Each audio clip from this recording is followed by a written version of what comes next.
Shalom, Bapak Ibu Saudara. Kita melanjutkan studi kita kristalisasi dan masih kitab Kolose. Jadi ini sudah tema yang ke-6. Kita ambil hal-hal yang praktis lah ya. Jadi kita harus mengulang dulu tema atau perkara penting yang diangkatkan dalam kitab ini, yaitu satu istilah yang kita tahu, yaitu Kristus ya. Jadi istilah ini adalah misteri Elohim yang adalah Kristus ya. Jadi kalau kita lihat dalam buku-buku teologi sistematika, kita hanya bisa melihat bahwa di sana Kristus itu dibilang hanya Kristus kepala. Mengenai Tuhan Yesus dibicarakan, kristologi itu baik mengenai personnya, pribadinya, maupun mengenai karyanya. Nah, tetapi kita tahu di dalam Alkitab, Kristus ini lebih dari itu. Kristus itu sebagai Kristus kepala, ya betul, Tuhan Yesus kepala ya. Kemudian Kristus itu menurut 1 Korintus 12 juga dikatakan Kristus di sana korporat. Artinya Kristus sekalipun banyak anggotanya tapi satu tubuh, demikian juga Kristus. Banyak anggotanya tapi satu tubuh, yaitu tubuh Kristus yang biasa kita sebut gereja. Kemudian Kristus juga adalah roh. Karena dalam Roma pasal 8 ayat 9 dikatakan di sana the Spirit of Christ. Roh Kristus ya. Kemudian Kristus juga adalah the kingdom of God. Karena Kristus yang kita bicarakan ini bukan sesuatu yang adanya di tempat entah di mana. Karena Kristus yang adalah hidup kita itu ada Christ in you. Ya, Kristus itu ada di dalam kita dan itu merupakan pengharapan akan kemuliaan. Dalam arti ketika nanti Kristus menyatakan diri di zaman akhir itu, kita juga akan ikut menyatakan diri bersama dengan Dia. The kingdom of God juga, karena Dia itu is within you, di dalam kita.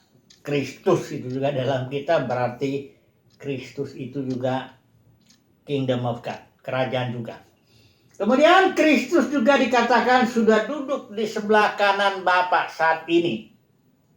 Yaitu bukan hanya Kristus kepala yang duduk di sana, tapi juga seluruh anggotanya. Umat pilihan Tuhan sudah secara spiritual tentunya ya, didudukan. Kalau kitab Efesus pasal 2 itu dibilang kita sudah didudukan di tempat-tempat yang di alam surgawi ya. Kemudian Kristus ini juga yang penting itu adalah hayat kita. Ini sudah kita bahas juga. Istilah hayat dalam Alkitab itu zoe. Kristus itu adalah hidup kita. Untuk itulah Tuhan Yesus datang. Yohanes 10:10 mengatakan bahwa untuk memberikan kepada kita hayat ya. Hayat ini sudah kita tahu bahwa itulah yang membuat kita bisa mengenal Tuhan. Kenapa? Karena hayat yang kita terima ketika kita lahir baru itu adalah hayat yang dijalani atau hidupnya milik Kristus juga. Hidup yang dijalani oleh Elohim itu yang diberikan kepada kita ya.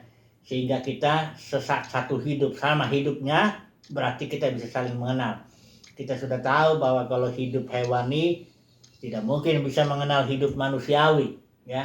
Karena kita anjing itu tidak bisa mengenal manusia sekalipun dia makhluk yang katakanlah yang pintar, yang setia, yang mudah dididik. Tapi tetap dia tidak bisa mengenal manusia karena beda jenis hidupnya. Tapi kita saat ini sebagai son of God, kita sama jenis hidup kita. Kalau kita menjalani hayat Kristus itu, kita bisa mengenal Dia, bertumbuh dalam pengenalan Dia. Ya, bisa percaya kepadanya, bisa menikmati Dia karena jenis hidupnya sama, ya, seperti itu ya. Nah, sekarang kita akan masuk 3 poin lagi mengenai istilah dalam Kristus. Karena istilah Kristus itu sudah, karena misteri Elohim itu adalah Kristus, tapi Paulus seringkali menyebut istilah dalam Kristus, in Christ katanya. Dikatakan imanmu dalam Kristus, pengharapan dalam Kristus, ketaatanmu dalam Kristus, ya. Selalu dalam Kristus, ya. Nah, ini apa ini? Mari kita dulu baca satu ayat, minta bantuan dulu dari 1 Korintus 1 ayat 30, ya. Ini menurut hamba Tuhan yang sering saya sebut itu Watchman ini, dia bilang inilah ayat terbaik di dalam perjanjian baru, yaitu 1 Korintus 1 ayat 30. Mari kita lihat dulu ayatnya ini. Kenapa disebut ayat yang menurut dia, ya, ini ayat yang paling bagus, ya. Mari kita lihat 1 Korintus 1 ayat yang ke-30. Ini saya pakai LAI. Tetapi oleh Dia kamu berada dalam Kristus Yesus. Saya ulangi lagi. Tetapi oleh Dia, oleh Bapa di sorga ini maksudnya, kamu berada dalam Kristus Yesus. Jadi kita yang tadinya ada di dalam Adam, tentu kalau kita di dalam Adam, kejatuhan Adam dan segala akibatnya kita tanggung juga. Sama seperti saya pernah jelaskan kalau saya menaruh kertas ini di dalam Alkitab, ya. Nanti kalau Alkitabnya saya buang ke laut, Alkitab ini basah dan mengalami pengalaman kerendam air, kertasnya juga ikut. Karena apa? Karena kertasnya ini ada di dalam Alkitab. Jadi istilah di dalam ini sangat besar dampaknya. Kalau kita di dalam Adam, dan memang demikian, ketika kita lahir ke dunia ini, kita di dalam Adam, ketika belum percaya kepada Tuhan Yesus, ya, di dalam Adam, dan akibat daripada kejatuhan Adam, upah dosa adalah maut, kita juga terima. Maut itu jenis hidup yang diberikan oleh Adam itu kepada seluruh keturunannya. Karena Alkitab sudah vonis, apa yang dilahirkan dari daging adalah daging. Jadi sekali waktu kita di dalam Adam, nah, kalau dibilang atau di dalam kerajaan gelap, ya, dalam maut dan sebagainya. Tapi oleh Bapa di sorga kita dipilih sebelum kita dijadikan, dan kita dipindahkan, masukkan ke dalam Kristus. Ini di ayatnya. Tetapi oleh Dia, oleh Bapa di sorga, kamu berada dalam Kristus Yesus. Artinya, sebagaimana Yesus mati, kita ikut mati dan bebas dari roh dunia. Kita udah bahas itu. Sebagaimana Kristus bangkit, kita juga mendapatkan jenis hidup yang baru, yang Alkitab bilang joy. Sebagaimana Kristus duduk sebelah kanan Bapa, kita juga ikut di situ, didudukan bersama-sama dengan Dia di alam sorgawi. Jadi apa yang dialami oleh Kristus kepala, ya kita alami juga. Kenapa? Karena kita ada di dalam Kristus. Nah, ini yang sekarang hal yang praktisnya ini saya mendengar istilah dalam Kristus saja rasanya sudah enak, ya.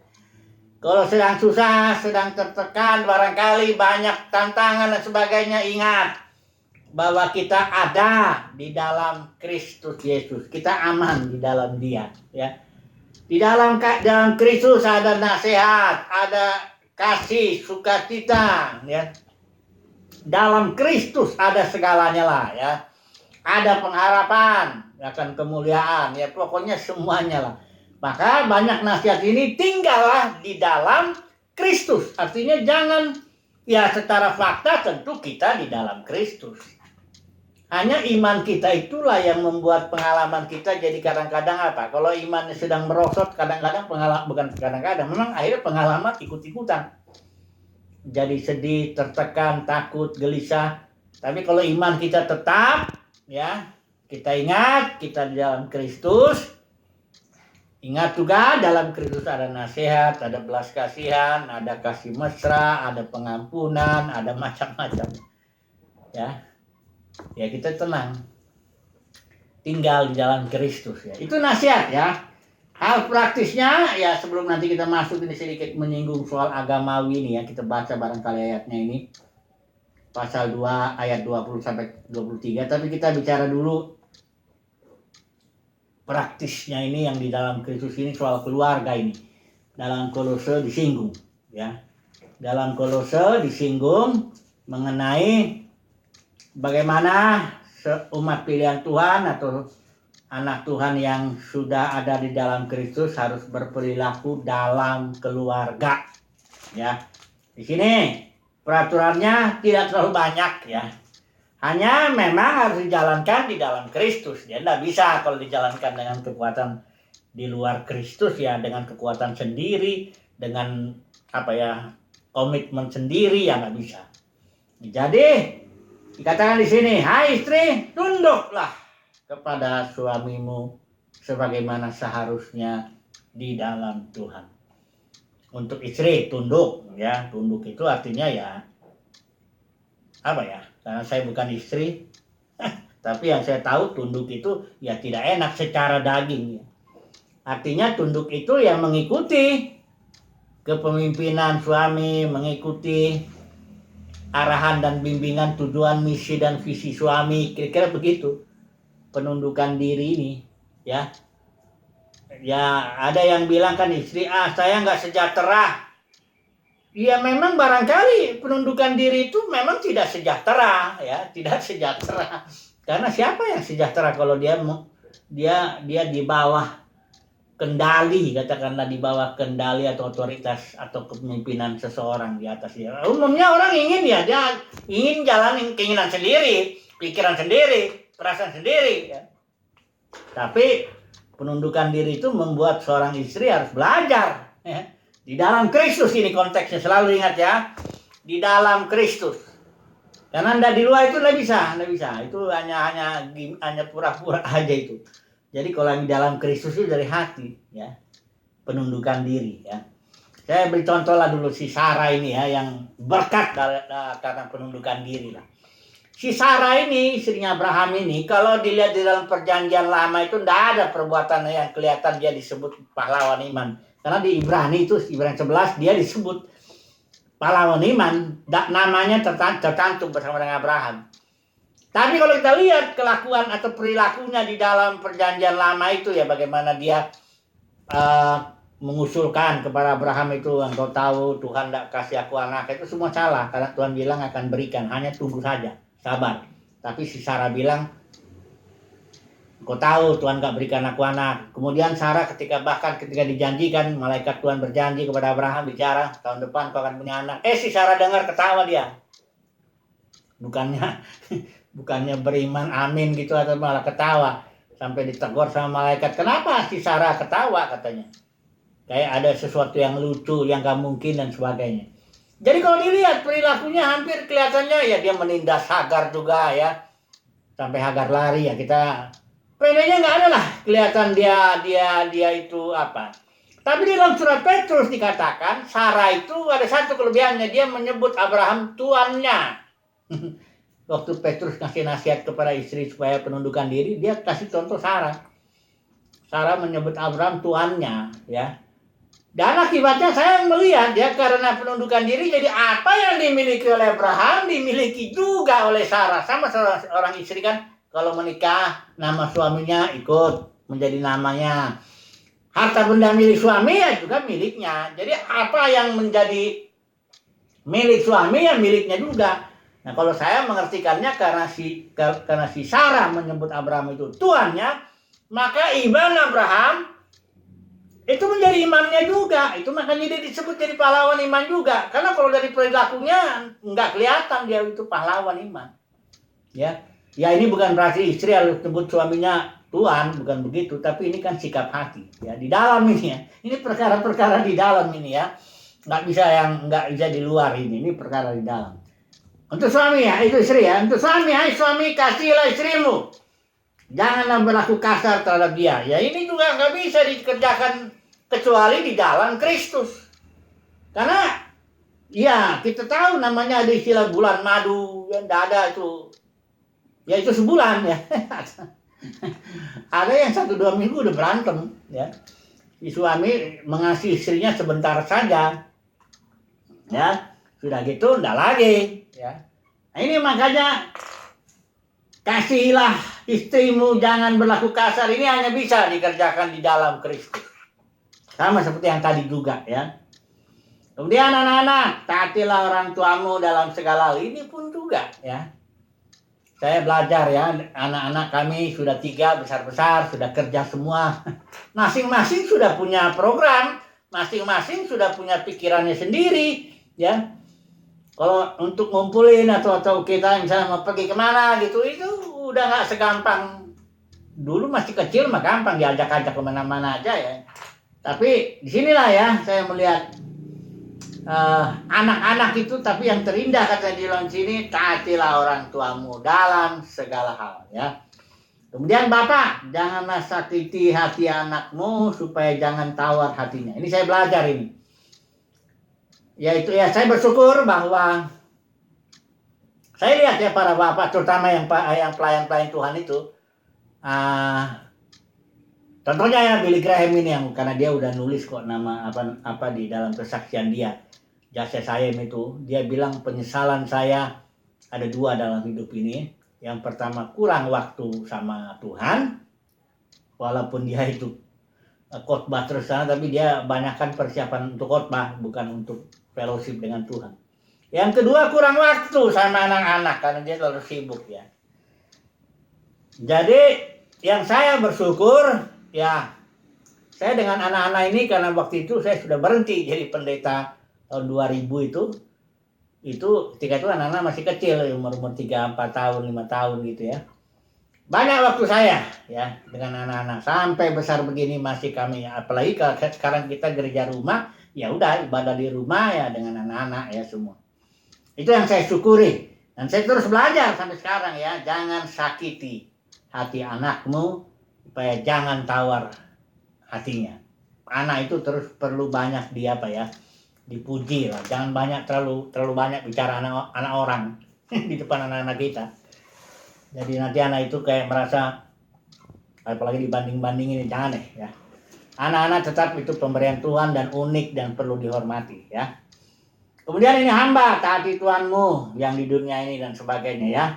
Nah ini juga Tuhan ya, berlaku adil, jujur terhadap hambamu ya, dan sebagainya. Ini banyak nasihat mengenai berdoa juga, mengenai bersukacitalah dan sebagainya ya. Coba dulu 1 poin lagi soal agamawi ini ya, saya perlu menyinggung ini kelihatannya ini, karena dalam dunia kekristenan ini ibadah itu sudah menjadi suatu yang ya bisa mencari untung jadinya ya. Cari kemuliaan manusia, cari uang, bikin peraturan ini itu dengan maksud ya uang dan jabatan juga, ujung-ujungnya ke situ gitu ya. Nah ini jadi coba dulu kita lihat dulu sebentar Kolose 2 ayat 20 ini sampai 23. Ini begini ya. Ayat 20 ya, apabila kamu telah mati bersama dengan Kristus dan bebas dari roh-roh dunia, mengapakah kamu menaklukkan dirimu pada perhatikan rupa-rupa peraturan, seolah kamu masih hidup di dunia. Jangan jamah ini, jangan kecap itu, jangan sentuh ini. Semuanya itu hanya mengenai barang yang binasa oleh pemakaian dan hanya menurut perintah-perintah dan ajaran-ajaran manusia. Ayat 23, peraturan-peraturan ini walaupun nampaknya penuh hikmat dengan ibadah buatan sendiri. Nah ini ya. Ini dikatakan di sini seperti merendahkan diri, menyiksa diri, tidak ada gunanya selain untuk memuaskan hidup duniawi. Perhatikan di sini ada istilah ibadah buatan sendiri. buatan sendirinya dengan apa? Dengan banyak peraturan, ya. Jadi ada kredo-kredo, liturgi-liturgi, ada juga peraturan-peraturan persembahan lah, yang pembuah sulung lah, perpuluhan, macam-macam lah peraturan-peraturan agamawi ya. Dan ini berbahaya ini, ya, ibadah buatan, karena dalam dunia kekristenan tidak bisa disangkal bahwa peraturan-peraturan ini ada maksudnya. Kenapa jemaat harus datang hari Minggu di satu gedung tertentu, dalam denominasi tertentu, harus melakukan ini dan itu, buat sulung, perpuluhan, harus begini-begini, itu ada maksudnya. Ya, dengan COVID ini saya berucap syukur lah ya, semuanya itu harus jemaat mulai berpikir ulang, apa sih sebenarnya ibadah itu? Karena Alkitab bilang, itu juga ibadah itu dalam roh dan kebenaran. Ibadah itu bukannya hanya dari jam 10 sampai jam 12 tiap hari Minggu, bukan itu. Itu melakukan ritual. Tapi kalau ibadah itu adalah gaya hidup, lifestyle ya, suatu kehidupan sehari-hari, entah sebagai bapak, sebagai ibu, sebagai yang bekerja di rumah sakit kayak yang bekerja di mana, tapi suatu gaya hidup yang dipimpin Roh Kudus, ibadah dalam roh dan juga dalam kebenaran. Kebenaran itu artinya realita, apa adanya sesuatu, bukan simbol. Contohnya ya, kalau ritual-ritual itu kan di sini dibilangnya peraturan jangan sentuh ini apa hari-hari tertentu, makanan, minuman, sebagainya, hari raya. Itu semuanya hari Sabat juga ini, karena ada Yudaisme juga. Dikatakan di sini ayat 17, semuanya ini hanyalah bayangan, bukan realitanya. Tapi realitanya itu adalah Kristus. Jadi kalau orang hidup di dalam Kristus, dipimpin roh, itu sebenarnya ibadah dalam realita, ibadah dalam kebenaran. Ya, itu yang Tuhan mau tuh. Tuhan mencari penyembah Bapa di sorga, mencari penyembah yang begitu. Bukan yang sekedar ritual aja. Karena maaf kata bagus saudara ya, kalau misalnya saya katakan gini, monyet lah ya. Kalau monyet lah dikasih pakaian bagus lah ya, dikasih dasi dia. Diajarin dia untuk loncat-loncat kan. Diajarin dia untuk tepuk-tepuk tangan begini kan. Diajarin dia begini. Itu mirip memang ya, tapi ya ini contoh ekstrim ya. Jangan marah ya. Karena manusia itu kita mendapat jenis hidup baru atau Kristus dalam diri kita yang untuk kita hidupi hari lepas hari. Bukan, kita nggak bicara banyak ritual ya, kredo ya, soal-soal yang peraturan ini, peraturan itu ya. Memang dunia kekristenan sudah jatuh. Ya, tadinya dia live karena Yesus datang kan, aku datang supaya mereka mempunyai hayat. Tapi karena sudah jatuh dengan banyaknya peraturan, ya jadi agama. Agama itu kan begitu ya, banyak peraturan. Jadi semoga lah ya, tapi saya yakin lah umat pilihan Tuhan bahkan melalui COVID ini akan belajar hidup atau beribadah di dalam roh dan realita. Bukan lagi dalam bayangan atau dalam simbol-simbol ya. Bukan dalam kredo-kredo, bukan dalam liturgi-liturgi, tapi dalam realita. Oke, kita ambil kesimpulan dulu ya. Mengenai praktikal ini, judulnya ini, tema kita hal-hal praktis ini ya. Temanya ya praktisnya itu begini, kehidupan sehari-hari atau ibadah atau apa ya, enggak bisa dipisahkan. Orang Kristen itu apa ya, spontan lah ya. Menginjil, lihat gereja mula-mula itu, saya beri contoh dulu ya. Menginjilnya spontan, berdoanya spontan ya. Terjadinya KKR katakanlah begitu ya, waktu Petrus itu nyembur orang itu ngumpul lagi ada ribuan orang. Ya hidupnya spontan lah, gaya hidup yang spontan. Inilah dia gaya hidup ibadah perjanjian baru itu. Ya, bukan diikat liturgi, bukan diikat kredo-kredo, bukan pengakuan-pengakuan yang bukan begitu. Bukan peraturan-peraturan agamawi, bukan. Tapi umat pilihan Tuhan menjalani ibadahnya dengan spontan, hidup spontan dipimpin roh, ya. Tapi bukan jadi ngawur ya, enggak, karena roh itu roh ketertiban. Jadi hidup dengan spontan, hidup dalam roh, hidup dalam Kristus, itulah dia, ya. ibadah yang sejati. Haleluya. Amin.